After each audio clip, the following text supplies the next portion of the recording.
The notification appeared on my phone during lunch break, a cheerful ping from a cloud storage service I'd forgotten existed. "Your files are being migrated to our new system," it read. "Review your content before the transfer completes." I almost dismissed it. Almost. But something made me tap the link. The account belonged to my wife, Lauren. We'd shared login credentials years ago when we first started dating, back when trust felt effortless and natural. I hadn't thought about this particular account since. It was one of those free storage services everyone signs up for and abandons. Scrolling through, I found mostly innocuous content, old photos, random screenshots, forgotten documents. Then I saw the folder labeled Bachelorette, "Do not open until married" smiling face. My finger hovered over it. We'd been married 8 months. Surely this was just funny party photos, embarrassing moments with her bridesmaids, the kind of memories couples laugh about together. I opened it. The first video started automatically. Shaky footage from someone's phone. Loud music. My wife, in a white sash and tiara, surrounded by her friends in what looked like a private room at some upscale club. Then I saw him. A male dancer. Shirtless. Muscular. And Lauren wasn't just watching, she was participating in ways that made my stomach turn. Her hands on him. His hands on her. Her friends cheering, recording, laughing as if this was all perfectly acceptable. I stopped the video. Started another. This one was worse. In the third video, I heard her voice clearly over the music. "What happens at the Bachelorette stays at the Bachelorette, right? Tomorrow I'm a married woman, but tonight." The rest was drowned out by her friends whooping. I sat in my car in the parking lot, phone screen dark now, trying to process what I'd seen. My hands were shaking. Not with anger, not yet. With something colder. Calculation. Lauren and I had very specific conversations before marriage. We'd both agreed on boundaries, on respect, on what kind of people we wanted to be. She'd actually criticized one of her friends for having one of those trashy bachelorette parties, and promised hers would be classy, just dinner and drinks with the girls. I'd believed her. God, I'd believed every word. The lunch hour passed. I didn't eat. Instead, I downloaded every file from that folder onto my phone, then onto a separate drive I kept in my glove compartment. 37 photos. 14 videos. All time-stamped from the weekend before our wedding. When I finally returned to the office, my colleague Derek noticed immediately. "You okay, man? You look like you've seen a ghost." "Just some unexpected news," I said. "I'll handle it." That became my mantra over the following days. I'll handle it. But first, I needed to understand the full picture. I needed to know if this was an isolated incident or a pattern. I needed to verify everything before making any decisions. That evening, Lauren greeted me at home the same way she always did, kiss on the cheek, asking about my day, chattering about her own. She looked the same. Acted the same.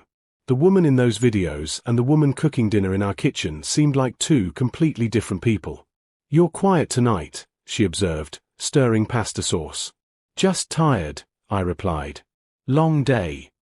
She accepted this without question, and I watched her move around our kitchen, in our home, wearing my ring, and felt like I was seeing a stranger. After dinner, while she watched TV, I excused myself to the home office. There, I began the methodical work of understanding exactly who I'd married. I created a new email account. Backed up the files to 3 separate locations. Then I started looking at our shared accounts, our photos, our timeline. If there were other secrets, I'd find them. The work was meticulous. Cold. Detached. Exactly the opposite of how I'd felt when I proposed to her on a beach in Maui, certain I'd found my forever person. But that man had been operating on incomplete information. Now I knew better. Now I would observe, verify, and plan. Whatever came next would be on my terms. The first week after my discovery, I became someone I didn't recognize, a detective in my own marriage. Every conversation with Lauren felt like an interrogation disguised as small talk. Every smile she gave me registered as potential deception. I started with her phone.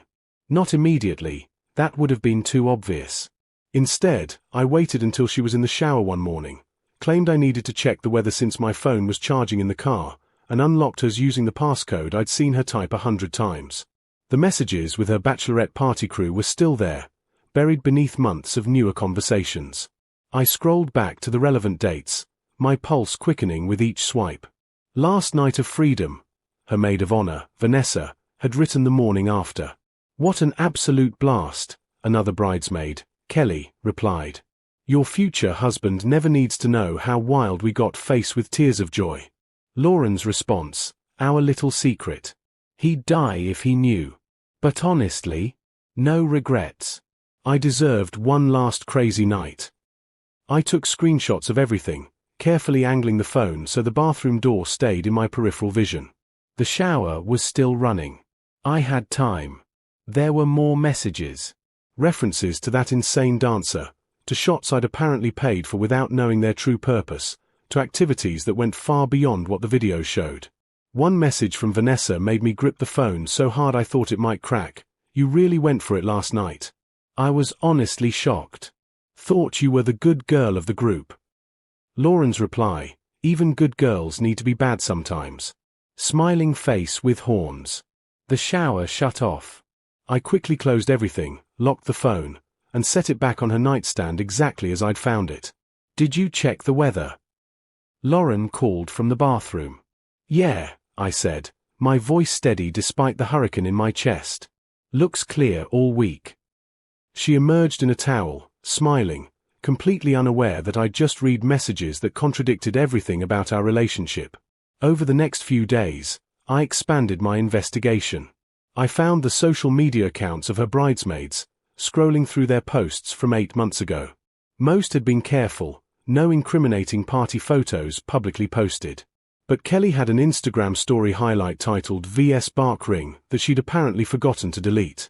I watched it in my car during lunch breaks. Clips of the group at dinner, appropriately tame. Then later clips from the private party. The videos were brief, carefully edited, but they corroborated everything I'd seen in Lauren's cloud storage.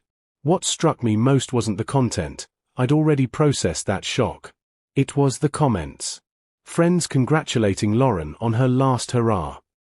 People I'd met at our wedding, who'd smiled at me and toasted our happiness, who'd known about this the whole time.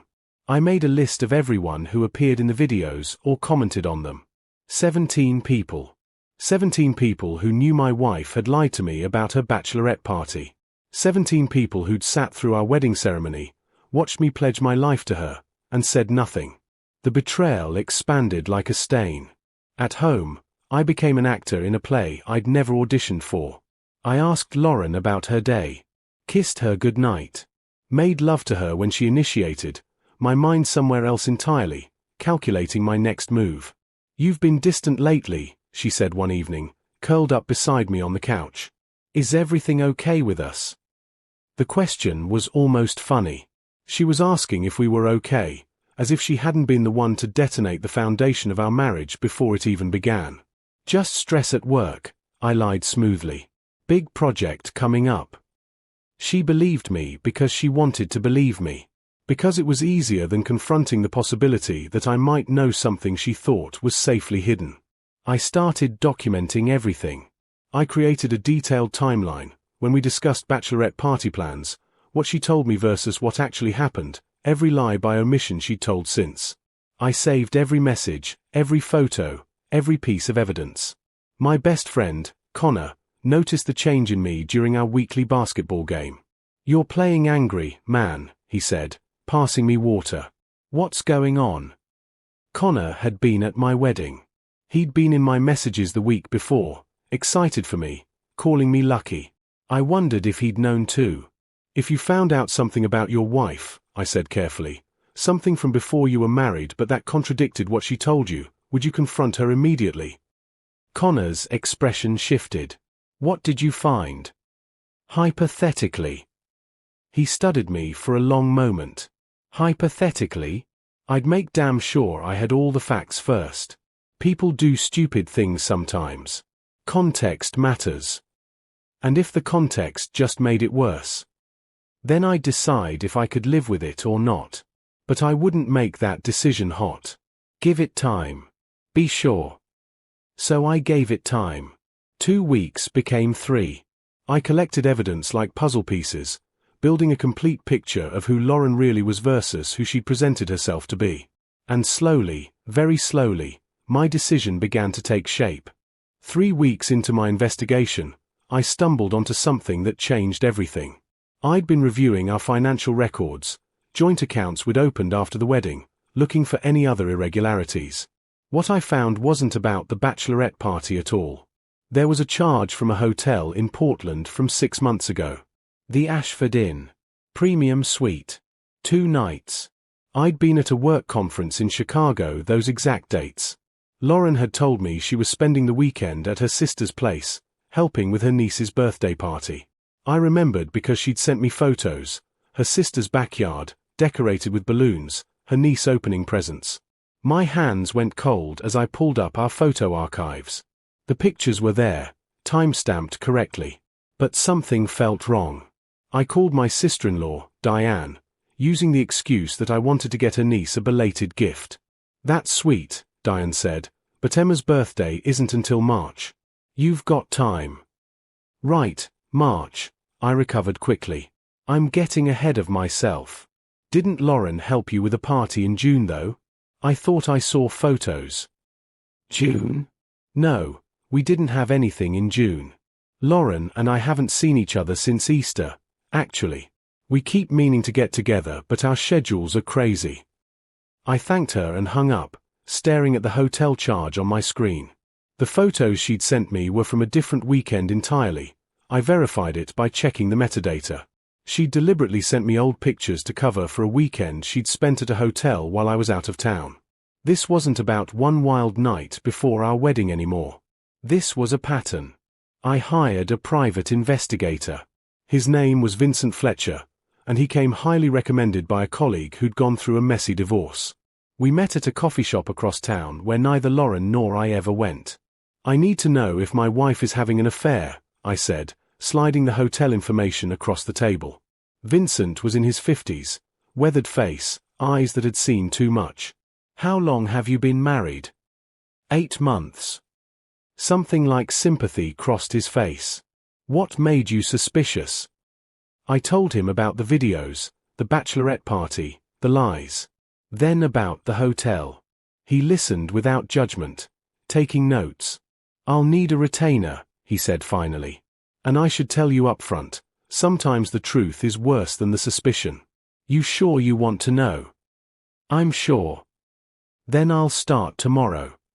Vincent worked fast. Within a week, he had answers. The man from the hotel was named Blake Thornton, personal trainer at Lauren's gym. 32, divorced, no kids. They'd been messaging on an app called Signal, encrypted, designed to disappear. But Vincent had connections, ways of recovering data that I didn't ask about. The messages went back 7 months. Started innocent enough, workout tips, nutrition advice. Then flirtier. Then explicit. The weekend in Portland had been their first in-person meetup outside the gym. But it wasn't their last. Vincent's photos showed them meeting for lunch twice a week at a cafe near her office. Showed Blake's car parked outside our house on 3 different afternoons when I'd been at work late. Showed them at a different hotel, cheaper this time, 2 weeks ago. "There's more," Vincent said when we met to review everything. "I pulled her location data from the cloud account you gave me access to. She's been lying about her whereabouts consistently for months. Book club. Doesn't exist, or at least she's not attending. Girls' nights. Sometimes real, sometimes not. The gym sessions that run late? Well, she is at the gym. Just not working out alone." I sat across from him in his office, looking at surveillance photos of my wife with another man, and felt something inside me die. "The bachelorette party makes sense now," Vincent continued. "It fits a pattern of boundary-pushing behavior, of wanting excitement outside the relationship. The videos you found? That was her being exactly who she is. The question is whether she's been this person all along or became her after you got married. Does it matter? For what you decide to do next? Probably not. But for understanding what happened to your marriage? Yeah, it matters. I paid Vincent the remainder of his fee and took the file he'd compiled. Everything documented. Everything proven. That night, I came home to find Lauren cooking dinner, humming along to music, completely at ease. "Good day?" she asked, the same question she always asked. "Productive," I said. And it had been. Because now I knew everything. Now I had the complete picture. My wife hadn't just lied about her bachelorette party. She'd been lying about almost everything. She'd married me while actively cheating, and continued the affair, possibly multiple affairs, throughout our entire marriage. The woman I'd fallen in love with, the woman I'd vowed to spend my life with, didn't exist. Had never existed. That night, lying beside her in the dark, listening to her breathe, I made my final decision. I would tell the truth. But not to her. Not first. Everyone who'd been complicit in her deceptions, everyone who'd watched me be played for a fool, everyone who'd smiled at our wedding while knowing she was a fraud, they'd all learn the truth together. I was going to burn it all down. But I'd do it carefully, methodically, and with maximum impact. Because if Lauren had taught me anything, it was that the truth could wait for the perfect moment. The plan came together over the following 2 weeks with the precision of a military operation. I wasn't acting on emotion anymore. I was operating on pure, cold logic. First, I consulted with a divorce attorney, Richard Pemberton, senior partner at one of the city's most aggressive family law firms. I brought Vincent's entire file, the cloud storage videos, the financial records, everything. Richard reviewed the materials with the detachment of a surgeon examining X-rays. "This is about as clean-cut as it gets," he said finally. "Adultery, documented deception, financial infidelity if she's been using joint funds for the affair. Oregon's a no-fault state, but this kind of evidence affects asset division and can impact spousal support significantly. I want the divorce filed but not served yet," I told him. "I need 3 weeks." His eyebrows raised. "That's unusual." "I have things to arrange first." "As long as you're not planning anything illegal." "Nothing illegal. Just comprehensive." Richard prepared the papers. We documented every asset, every account, every piece of shared property. I'd been meticulous about our finances since the wedding, thank God, so separating everything was straightforward. I also opened a new bank account Lauren knew nothing about and began systematically transferring my paychecks there instead of our joint account. I left enough in the shared account to cover household bills and avoid suspicion, but I was building my exit fund. The hardest part was maintaining the facade at home. Lauren had no idea that I'd checked out of our marriage completely. We still had dinner together. Still made small talk. Still shared a bed, though I'd been claiming exhaustion to avoid intimacy. "Are you sure you're okay?" she asked one evening. "You've been tired for weeks now." "Just this project at work," I said, which wasn't entirely a lie. This was a project. Just not the one she thought. Meanwhile, I was planning the reveal. Our first wedding anniversary was coming up in 3 weeks. Lauren had already started talking about how to celebrate, dinner reservations at the restaurant where I proposed, maybe a weekend trip. "Actually," I said, "I was thinking we should do something bigger. We only get one first anniversary." Her eyes lit up. "Like what?" "A party. Nothing huge. Just intimate. Our closest friends and family. The people who matter most." "Really? You hate planning parties." "For you, I'll make an exception. Besides, I want to celebrate us properly. This year has been." I paused, choosing my words carefully, educational. She bought it completely. Even offered to help with planning. "No, no," I insisted. "Let me handle this. You just show up and look beautiful." Over the next 2 weeks, I sent out invitations. Not digital, proper paper invitations, the kind that signal importance. The guest list was carefully curated, both sets of parents, siblings, close friends. And every single person who'd been at Lauren's bachelorette party. Vanessa, the maid of honor who'd orchestrated the whole thing. Kelly, who'd posted the Instagram stories. All the bridesmaids who'd cheered while my then-fiancée had her last night of freedom. I also invited Blake Thornton. Finding his contact information was easy enough through Vincent's files. The invitation I sent him was special. Lauren and I are celebrating our first anniversary and would love for you to join us as a friend of my wife's. She's mentioned how helpful you've been at the gym. Please join us in honoring this milestone. I wondered if he'd have the audacity to show up. Part of me hoped he would. The venue was the private event space at the same upscale restaurant where we'd had our wedding reception. Expensive, elegant, with a presentation screen that the management assured me would work perfectly for the slideshow of memories I wanted to display. That's so romantic, Lauren gushed when I told her about the slideshow. Are you using our wedding photos? Among others, I said. I'm putting together a comprehensive look at our journey. I hired the same videographer who'd shot our wedding. Told him I wanted the anniversary party professionally documented, every moment captured. This is going to be a night no one forgets, I told him. The week before the party, I moved the important items out of our house. My grandfather's watch. My college diplomas. Photos of my family that couldn't be replaced. I did it gradually, a few items at a time, storing everything at Connor's place. Connor was the only person I'd told about everything.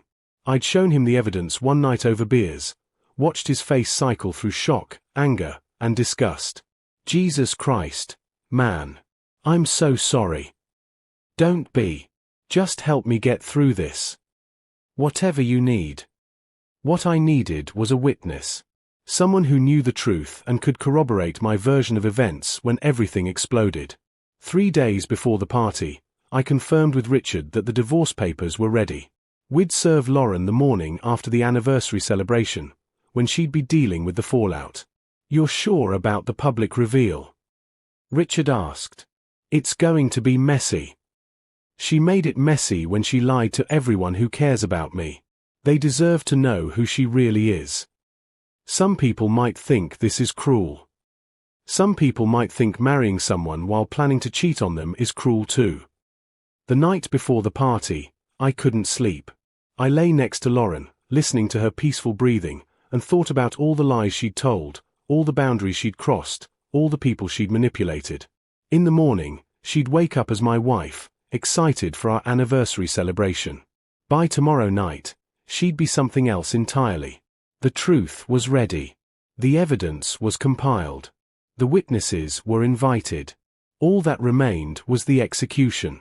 I checked my phone one last time. The presentation was loaded and ready, backed up in 3 locations. The script I'd written for what I'd say was memorized. Tomorrow, everyone would know. Tomorrow, the facade ended. Tomorrow, I'd finally be free. The evening started perfectly. Almost too perfectly. Lauren looked stunning in a deep blue dress, her hair styled in loose waves, her smile radiant as guests arrived. She moved through the crowd with effortless charm, greeting friends and family, playing the role of the devoted wife celebrating her first year of marriage. I watched her from across the room and marveled at how good she was at this. How naturally deception came to her. The venue was elegant, soft lighting, tables arranged in a semicircle facing the presentation screen, champagne flowing. Our parents sat together near the front, already getting misty-eyed. Lauren's bridesmaids clustered at a corner table, Vanessa and Kelly among them, laughing about something. Blake Thornton had actually shown up. I spotted him near the bar, looking uncomfortable in a sport coat that didn't quite fit. He kept glancing at Lauren, who was carefully avoiding eye contact with him. She'd seen him arrive. I'd watched the color drain from her face for just a moment before she recovered, but she hadn't approached him. Smart. She was trying to figure out what game I was playing.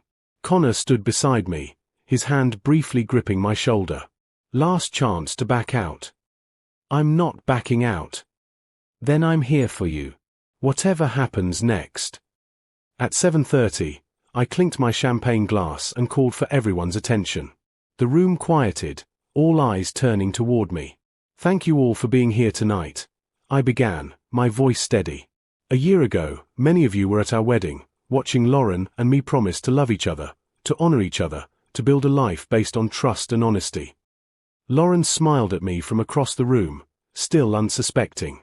Tonight, I wanted to gather the people who matter most to celebrate that commitment, but also to share some truths that I think everyone deserves to know. I saw Lauren's smile falter slightly. Vanessa and Kelly exchanged glances. As part of tonight's celebration, I put together a presentation. A real look at our relationship, from the beginning until now. Some of you will recognize moments you were part of. Others might be seeing them for the first time. I nodded to the AV technician, who dimmed the lights and started the presentation. The first slides were innocent enough. Photos of Lauren and me dating, traveling, laughing together. Our engagement photos. Wedding planning shots. A few people smiled nostalgically. Then came the Bachelorette party footage. The room went silent as the first video played.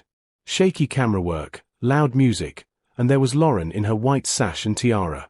The male dancer appeared. Lauren's hands on him. Her friends cheering. "What the hell?" someone muttered. I heard Lauren's sharp intake of breath. "Stop this. Stop it right now." "Why?" I asked calmly. "These are your memories. From your bachelorette party. The one you told me would be just classy dinner and drinks with the girls. Remember?" The second video started. Worse than the first. I heard gasps. Lauren's mother covered her mouth. "Turn it off." Lauren shouted, moving toward the screen, but Connor stepped smoothly into her path. "Let him finish," Connor said quietly. The text messages appeared next, projected in high resolution. The conversation between Lauren and Vanessa about their little secret, about how I'd die if I knew, about having no regrets. I watched Vanessa sink into her chair, her face crimson. Then came the evidence of the affair. Photos of Lauren and Blake at restaurants. The hotel receipts. The signal messages, explicit, damning, undeniable. Location data appeared on screen, showing everywhere Lauren had claimed to be versus where she actually was. The lies mapped out in precise detail. Blake Thornton tried to leave. Two of Connor's friends, who I'd positioned near the exit specifically for this purpose, blocked his way. "Everyone should stay for the whole presentation," I said. "Especially those who participated in the deception." My voice was still calm, almost conversational, which somehow made it more devastating. The final slide appeared, the divorce papers I'd filed that morning, the grounds listed clearly: adultery, fraud, irretrievable breakdown of marriage. I turned to face the room as the lights came up. Lauren stood frozen in the center of the space, tears streaming down her face, her carefully constructed image shattered into pieces around her. "How could you?" she whispered. "In front of everyone. How could I?" The first real anger crept into my voice. "You stood in a church 8 months ago and vowed to forsake all others. But you'd already decided that vow meant nothing. You married me while planning to cheat. You've lied about almost everything since. And everyone in this room," I gestured broadly, "many of you knew. You knew she lied about her bachelorette party. Some of you helped her cover up the affair. You watched me pledge my life to a fraud and said nothing." The silence was absolute. "To our parents," I continued, looking at my mother's devastated face, at Lauren's father's shock and growing rage, "I'm sorry you had to learn this way. But you deserved the truth. You paid for a wedding celebrating what you thought was a genuine union. You deserve to know what your money actually bought." To her bridesmaids, I turned to Vanessa and Kelly. "Your loyalty to your friend apparently exceeded any sense of basic decency. You could have told me. Before the wedding. You could have given me a choice. Instead, you helped her trap me in a fraudulent marriage. And to you," I finally looked at Blake, who'd gone pale as death, "I hope whatever you got from her was worth it. The divorce papers name you specifically. If you have a lawyer, call them." Lauren found her voice finally. "You're humiliating me." "No," I corrected. "I'm revealing you. There's a difference. Humiliation would be undeserved. This is just the truth finally catching up." "We can fix this," she pleaded, moving toward me. "We can go to counseling, we can." "There's nothing to fix. Our marriage was broken from the start because it was built on lies. I can't fix something that was never real. I looked at the assembled guests one final time. The reason I did this publicly is simple. Some of you tried to make me complicit in a lie. You let me marry her knowing what she was. That ends tonight. Everyone knows now. No more secrets. No more covering for her. I grabbed my jacket from the back of a chair. The bar's paid for, I said. Stay, go, whatever you want. Lauren, the divorce papers will be served formally tomorrow, but your copy is in your purse. I had them delivered during the party. The house is in my name, purchased before we married. You have 30 days to remove your belongings. Where are you going? She asked, her voice small. Somewhere honest, I said. Connor and I walked out together, leaving the wreckage behind. Outside, the night air was cool and clean. I could hear the muffled chaos inside, raised voices, crying, arguments beginning. You okay? Connor asked. I thought about it. Really thought about it. Yeah, I said finally. I actually am. My phone started buzzing, texts from family members, calls from unknown numbers. I turned it off. The divorce proceeded quickly after that. Lauren tried to contest it initially, but her lawyer took one look at the evidence and advised her to accept my terms. We split our minimal shared assets down the middle. She got nothing in spousal support. Blake apparently lost several clients after word spread. Lauren moved back in with her parents temporarily, then left the state entirely. I heard she went to California. Some people thought what I did was cruel. Others thought it was justified. My parents were supportive after the initial shock wore off. Lauren's parents actually apologized to me. They'd had no idea. Vanessa sent a long email months later, trying to explain and justify her actions. I deleted it without reading past the first paragraph. The hardest part wasn't the divorce itself. It was rebuilding trust in my own judgment. I'd been so completely fooled that I questioned everything. My ability to read people, to recognize deception, to know who was genuine. Connor helped with that. So did therapy. So did time. A year later, I sold the house. Too many ghost memories. I moved across town, started fresh. I'm dating again now, cautiously. I'm honest about my past, about what happened, about the scars it left. Some women run when they hear the story. The right ones stay. I don't regret the public reveal. People say I should have just quietly divorced her, taken the high road. But the high road would have meant letting everyone continue believing a lie. It would have meant protecting her reputation at the expense of my truth. She made choices. I made mine.